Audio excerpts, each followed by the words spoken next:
এমন একটা সময় আমরা এই অনুষ্ঠান করছি যখন দেশ জুড়ে চর্চায় মহিলা ভোট। মণ্ডল আর কমণ্ডলের লড়াইয়ে যাবতীয় হিসেব নিকেশ ঘেঁটে দিয়েছে মহিলা ভোট সমস্ত জায়গায়। মহারাষ্ট্র, ঝাড়খণ্ড, মধ্যপ্রদেশ, লড়কি বহিন যোজনা হোক, মাইয়া সম্মান হোক, মা বোনেদের হাতেই নাকি ভোট বাক্সের চাবিকাঠি। এই পথ যিনি দেখিয়েছেন তার নাম মমতা বন্দ্যোপাধ্যায়। দিদি, তবে কি লক্ষ্মীর ভাণ্ডারই ভোটের লক্ষ্মী? লক্ষ্মীর ভাণ্ডারটা আজকের নাম নয়, এটা একটা প্রচলিত শব্দ। গ্রামগঞ্জে প্রত্যেকে এবং শহরেও, বিশেষ করে সাধারণ ঘরের মেয়েরা, বোনেরা, মায়েরা, তারা সবসময় কিছুটা পয়সা সঞ্চিত রাখতেন।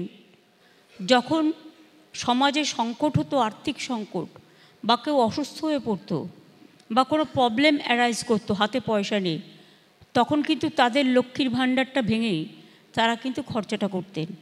কাজেই এটা ওখান থেকে, ওই থিম থেকে এটা আমার নেয়া।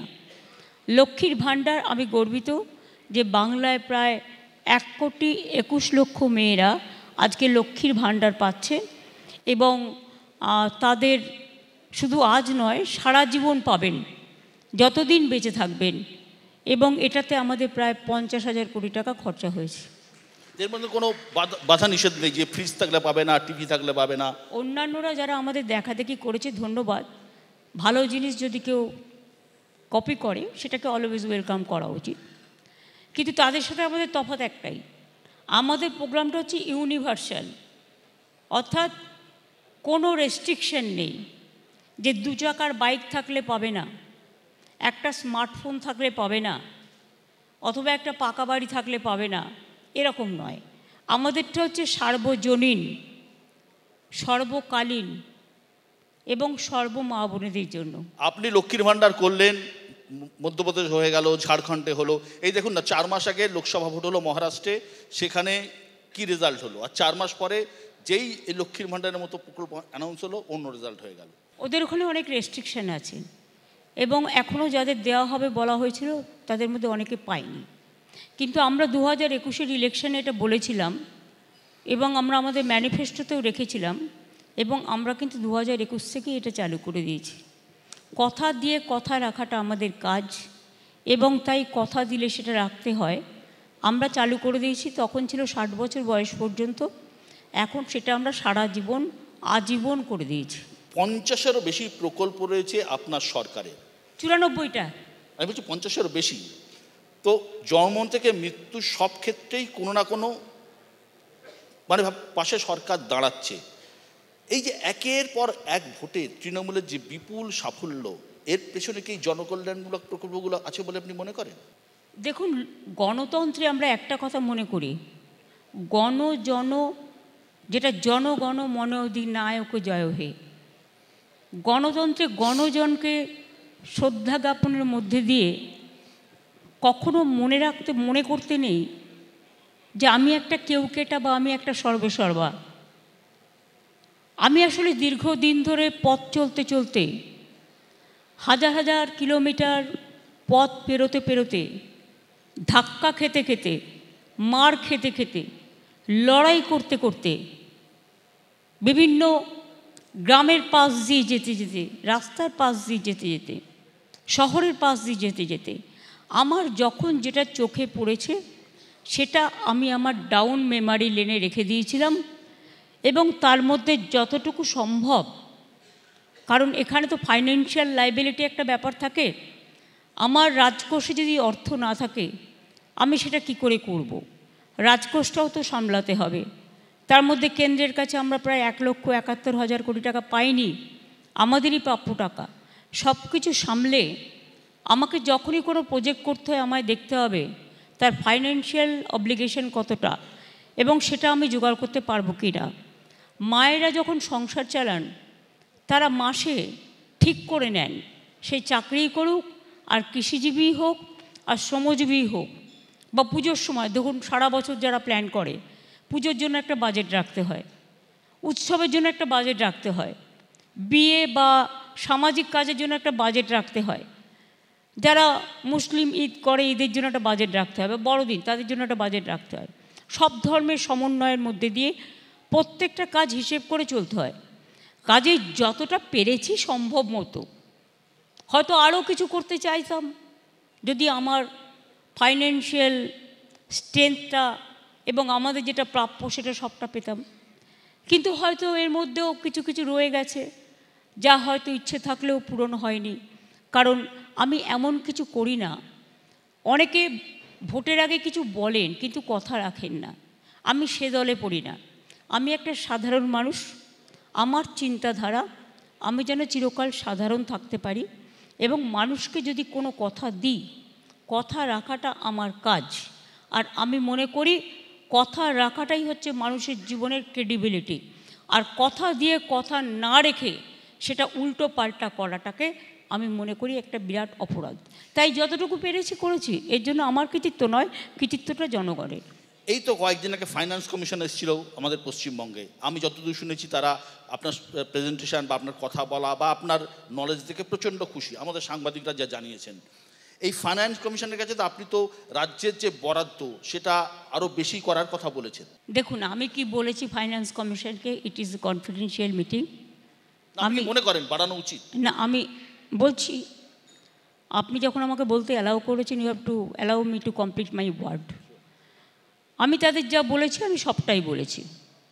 তবে হ্যাঁ, আমরা 41% যেটা পাই, এখন তো একটাই ট্যাক্স জিএসটি, আর সেন্ট্রাল গভর্নমেন্ট এখন কথায় কথায় শেষ বসিয়ে দেয়। শেষ বসালে সেই টাকাটা তো আমরা পাই না, সেটা সেন্ট্রাল গভর্নমেন্ট রাজ্যকে দেয় না, পুরোটা নিয়ে নেয়। এবং যখন স্কিম করে সেন্ট্রাল স্পন্সর স্কিম, নামটাও তারা দেয়, রংটাও তারা দিয়ে দেয়, কিন্তু স্টেট আদৌ সেটা পারবে কি না, কারণ 40% 50% টাকা আমাদের দিতে হয়, সেটা একটু স্টেটকে কনসাল্ট করা উচিত। আবার কি করে কখনো কখনো, ধরুন কোথাও একটা 200 লোক নিল, নিয়ে বলে 1 বছরের জন্য নিচ্ছি। 1 বছরের জন্য সে একটা চাকরি পেল, মাসে 10,000 টাকা পেল। এবার 1 বছর পরে চাকরিটা চলে গেল, তখন বার্ডেনটা তো আমার উপর আসবে, তার কারণ আমি তো কারো চাকরি খাওয়ার জন্য এখানে নেই।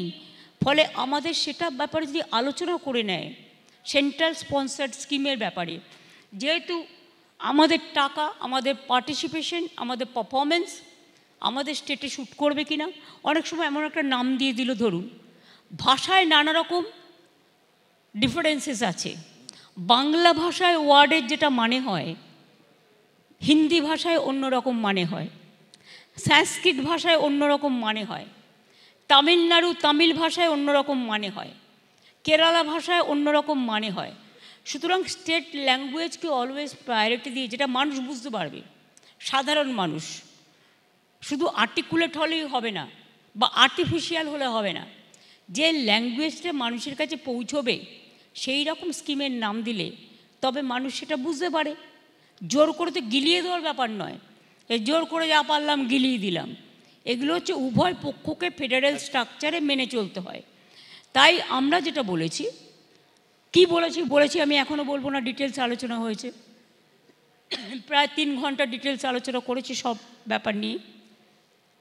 আমি অফকোর্স জিএসটি থেকে যে টাকাটা তুলে নিয়ে যাওয়া হয় এবং ট্রেজারিতে যে টাকাটা আসে ফেডারেল স্ট্রাকচারে সব রাজ্যের ক্ষেত্রেই, ওটা 41% করে দিয়েছে এখন, আর ম্যাক্সিমামটা সেন্ট্রাল গভর্নমেন্ট নিয়ে যায়, অথচ তাদের কাজ কিছুই নেই, সবটাই করে রাজ্য সরকার। তাই আমরা ওটাকে 50%-এ নিয়ে যেতে বলেছি। দিদি, এই যে অনেকে বলেন, ইকোনমিক্সদের মধ্যে দুটো মত আছে, আপনি চালু করলেন সবাই ফলো করতে শুরু করলো। ইকোনমিক্সটা দুটো মত আছে, একদল ইকোনমিস্ট বলেন যে প্রান্তিক মানুষের যাতে টাকা পৌঁছে দেওয়া দরকার, যাতে সেই টাকা বাজারে রোল হয় এবং সেই টাকা খরচা করছে সেটা অর্থনীতিকে সমৃদ্ধ করে। আবার একদল অর্থনীতি বলেন এইটা ডোল পলিটিক্স, এতে রাজকোষের উপর অহেতুক চাপ তৈরি হয়। একজন অভিজ্ঞ রাজনীতি হিসেবে আপনি কি মনে করেন? আমি অভিজ্ঞ নই, আমি সাধারণভাবে পথ চলতে গিয়ে যেটুকু বুঝেছি, মানুষের হাতে পয়সা থাকা দরকার। পয়সাটা আপনি যত রোল করবেন তত আপনার পয়সাটা রোল হবে। পয়সাটাকে আপনি যদি রোল না করে বাক্সবন্দি করে রেখে দেন তাহলে এই অর্থনীতি উন্নতি হতে পারে না। মডার্ন সায়েন্সে বলছে, মডার্ন ইকোনমিস্টরা বলছেন, ইভেন অমাত্যদা থেকে শুরু করে যারা আজকে নোবেল প্রাইজ পাচ্ছেন ইকোনমিতে, হ্যাঁ সবাই বলছে যে মানুষের হাতে পয়সাটা থাকলে মানুষ নিজের মতো খরচা করতে পারে এবং তাতে অর্থনীতিটা চাঙ্গা হয়। কিন্তু শুধুমাত্র ডিমনিটাইজেশন করলাম, টাকাটাও ফেরত নিতে পারলাম না, আর দেশের অর্থনীতিতে ধস নামলো, আমি এটার পক্ষে নই। পয়সা মানুষকে যত দেবেন তত পয়সাটা মানুষ খরচা করবে এবং তার কাজে লাগবে। এই কাজে লাগাটাই আপনার ইকোনমিটাকে রোল করবে। আপনি একটা দোকান করে রাখলেন, সাপোজ দোকানে যদি বিক্রি বাটা না হয়, দোকানে যদি মেটেরিয়ালস না থাকে, দোকানে যদি খরিদ্দার না আসে, তো আপনার দোকানটা চলবে কী করে? অটোমেটিক্যালি লক আউট হয়ে যাবে, লকডাউন করে দেবেন, সবচেয়ে ইজি ওয়ে। কাজে সের পথে তো যাওয়ার দরকার নেই। আমি যদি একটা দোকান খুলি, দোকানে আমার জিনিস রাখতে হবে, বিক্রিও করতে হবে, খরিদ্দারকে সম্মানও জানাতে হবে, ঠিকমতো জিনিসটা সে যাতে পায়, তার কেনবার সুযোগ পায়, সেই ব্যবস্থাটাও করতে হবে। এটা হচ্ছে সাধারণ মানুষের অর্থনীতি। একই সঙ্গে আপনি বলছেন আপনার সত্যি আপনি ব্যালেন্স করতে হচ্ছে, আপনাকে অর্থ সংস্থান করতে হচ্ছে, জোগাড় করতে হচ্ছে, এতগুলো সামাজিক প্রকল্প আপনাকে চালিয়ে যেতে হচ্ছে। এরপর আপনি অ্যানাউন্স করেছেন যে 11 লক্ষ মানুষকে আপনি আবাস যোজনার টাকা দেবেন, বাড়ি তৈরি। 11 না 12 লক্ষ। 12 লক্ষ, 1 লক্ষ কম হয়ে গেছে, যাই হোক 12 লক্ষ। তো 12 লক্ষ মানুষকে যে টাকা দেবেন, সেন্ট্রাল গভর্নমেন্ট তো টাকা দিচ্ছে না, কোত্থেকে জোগাড় করবেন? এসব নিয়ে আপনাকে চিন্তা করতে হবে না। সংসারে বিশেষ করে মায়েরা যখন সংসার চালায়, তখন যদি ঘরে কিছু নাও থাকে, একটা এক্সট্রা অতিথি এসে যায়, তাহলে বাড়ির গার্জেন মা বা বউরা ঠিক করে, মেয়েরা, যে আমি কি করে তাকে খাওয়াবো। সে হয়তো কোনোদিন একটু মাংস খায়, একদিন মাংস কমিয়ে দিয়ে সে জায়গায় তোপসে মাছ খেলো, তোপসে মাছের আবার দাম বেশি, মৌরালা মাছ খেলো বা পুঁটি মাছ খেলো। সুতরাং এটা হচ্ছে আপনাকে ম্যানেজমেন্ট সিস্টেম। আপনি আপনার টেলিভিশনে মার্কেটিং করলেন, আমি দেখলাম, তো মার্কেটিংটা it is also a management system. মেকানিজমটা আপনাকে জানাতে হবে কী করে কন্ট্রোল করবেন। ধার বাকি করি না, কিন্তু ধার শোধ করতে জীবন চলে যাচ্ছে। যে লিগাসি ফেস করছি, আমরা যখন ক্ষমতায় এসেছিলাম, আমার লেফট বন্ধুদের ফেলে যাওয়া যে 2 লক্ষ কোটি টাকা আমার কাছে ঋণ মাথায় নিয়ে এসেছিলাম, মনে রাখবেন যে কোনো ধারের ক্ষেত্রে হচ্ছে, যতক্ষণ আপনি ধারটা পুরো শোধ না করছেন, আপনার কিন্তু ইন্টারেস্টটা বাড়তেই থাকে। কিন্তু পুরোটা শোধ করবার ক্ষমতা আমাদের একবারে নেই। তা সত্ত্বেও মনে রাখবেন, আমরা 6 লক্ষ কোটি টাকার ওপর ধার শোধ করেছি এই অবস্থাতেও, এগুলো করেও, এবং এবছরেও 76,000 কোটি টাকা আমায় ঋণ বাবদ দিতে হচ্ছে। তো কী করব? ধারও শোধ করছি, লিগাসিও ফেস করছি, গালাগালিও খাচ্ছি, কী আর করা যাবে? সবটাই ভাগ্য। ভাগ্য, আমি এটাকে দুর্ভাগ্য বলি না, ভাগ্য। আপনাকে সব কিছু ফেস করতে হবে। আমরা কেউ ফেসলেস নই, আর আমরা কেউ বেসলেস নই। আমরা ফেস করবার জন্যই আমরা ফেসের সামনে দাঁড় করাই। ভাগ্য তো ভালোই আপনাদের। দেখুন, গালাগালিও খাচ্ছেন, থেকে ভালো হলো। ছটা বাই ইলেকশনে দাপুটে জিতলেন, কোথাও কেউ দাঁত ফোটাতে পারলো না, আপনি ভাগ্য খারাপ কেন বলছেন? ভাগ্য তো ভালোই। না, আমি তো দুর্ভাগ্যের কথা বলিনি, আমি তো ভাগ্যের কথা বলেছি। একদমই তাই। আমি ভাগ্য এই কারণে বলছি, আপনি যদি মনে করেন মানুষ আপনাকে পথ দেখাবে, সব পথ দেখানোর সৌভাগ্যের পথটাই মানুষ তৈরি করে দেয়। আজকে কাজ করতে করতে জীবনে একটা অভিজ্ঞতা হয়েছে। হ্যাঁ, আমি গর্বের সাথে বলতে পারি, আমি 7 বার সাংসদ হয়েছি, আমি 2 বার রেল মিনিস্টার হয়েছি, আমি প্রায় 8টা থেকে 10টা বাজেট পার্লামেন্টে পেশ করেছি, আমি কোল মাইন্স মিনিস্টারও ছিলাম, উইমেন অ্যান্ড চাইল্ড মিনিস্টারও ছিলাম, ইউথ স্পোর্টস মিনিস্টারও ছিলাম, 7 বার এমপি হয়েছি, 3 বার এমএলএ হয়েছি, 13 বছর ধরে বাংলায় সরকার চলছে। সুতরাং কাজ করতে করতে, হোঁচট খেতে খেতে অনেকটা অভিজ্ঞতাকে শিখিয়েছে। অভিজ্ঞতা ছাড়া জীবনে আপনি কিছুই করতে পারবেন না। আর অভিজ্ঞতা শুধুমাত্র বই পড়ে হয় না, আর শুধু ভালো স্টুডেন্ট হলে হয় না।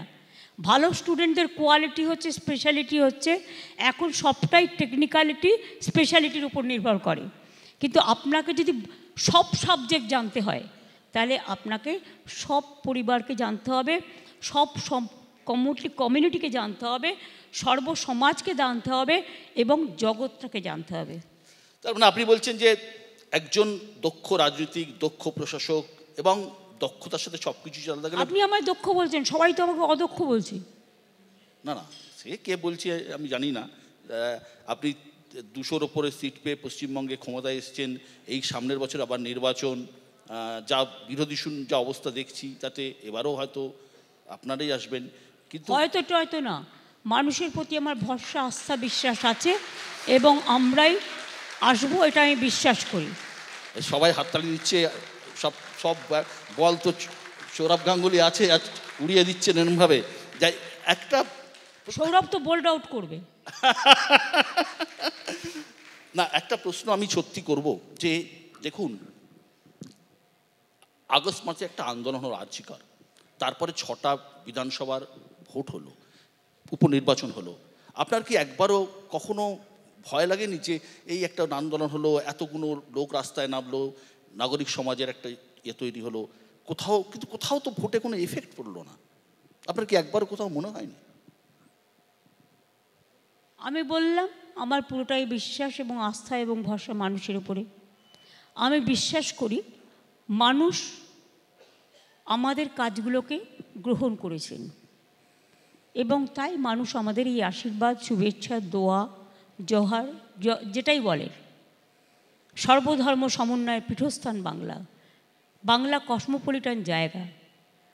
বাংলা, আমরা গর্ব করি রবীন্দ্রনাথ ঠাকুরকে নিয়ে যে কবিগুরু 2টো দেশের জাতীয় সঙ্গীত লিখেছিলেন, কেউ কেউ বলেন আবার 3টে, যদি শ্রীলঙ্কাটাকেও ধরে নিই আমরা।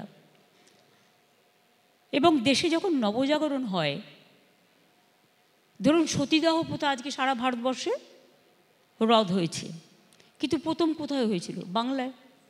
বাংলার প্রভিন্সিয়াল অ্যাসেম্বলিতে পাশ হয়েছিল, রাজা রামমোহন রায় করেছিলেন। তখন তো অনেকে তাকে গালাগালি দিয়েছিলেন, কিন্তু পরে আমি জানি রাজীব গান্ধী যখন প্রাইম মিনিস্টার ছিলেন, এটা অল ইন্ডিয়া ল হিসেবে পাশ হয়। সুতরাং সামাজিক সংস্কার, আর যখন দেশের স্বাধীনতা আন্দোলন বা নবজাগরণ হয়েছে, তখন কিন্তু পার্টিকুলার কোনো কাস্ট, কোনো কমিউনিটি, কোনো ক্রিড নয়, সমাজের প্রতিটা অংশের মানুষ তাতে অংশগ্রহণ করেছিলেন।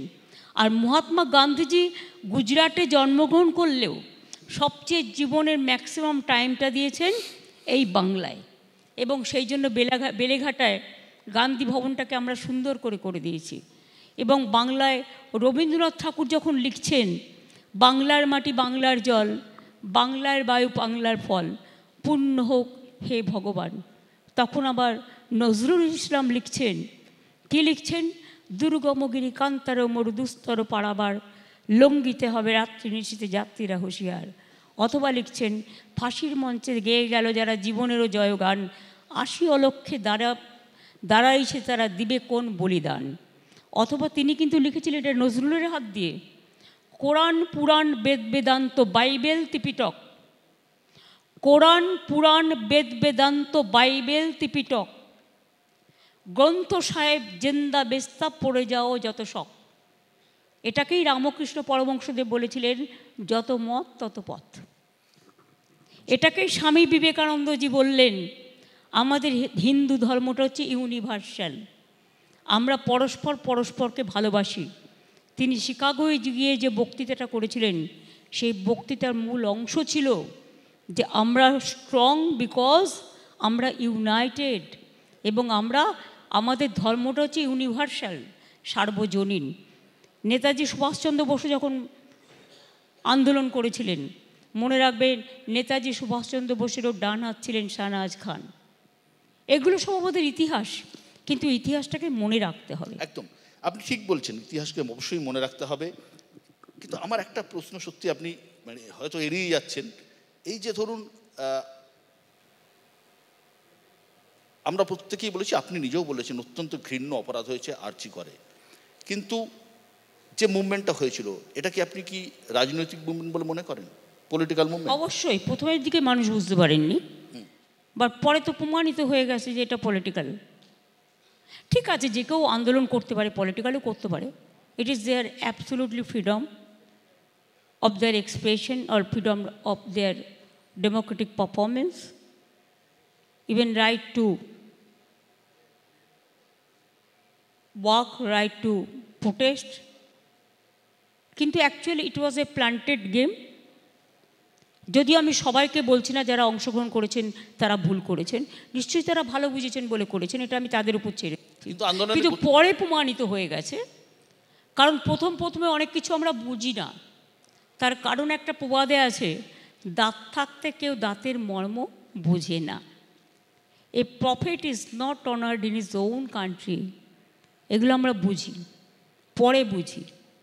পরে তো বুঝতে হয়, দাঁতটা যখন পড়ে যায় তখন তো সবাই দাঁতটা বাঁধাতে চলে যায়, কারণ তখন আর মাংস খেতে পারে না, তখন আর মাছ খেতে পারে না, তখন আর ডাটা চিবোতে পারে না, ন্যাচারালি তখন প্রয়োজন হয়। সুতরাং মনে রাখবেন, যে জিনিস আমাদের থাকে সেই জিনিসটাকে বুঝতে একটু সময় লাগে, একটু সময় লেগেছে। এই যা প্রথম দিকে যা হয়েছিল, পরবর্তীকালে একটা কিছু কিছু রাজনৈতিক দলের মধ্যে পরিকল্পনা করেছিল বলে আপনার মনে হয়? মনে হয় না, এটা প্রমাণিত হয়ে গেছে, প্রমাণিত সত্য। আমি তো এখনও বলছি রাজনৈতিক দল আন্দোলন করতে পারে, এটা তাদের স্বাধীনতা, গণতন্ত্রে এই অধিকার সবার আছে।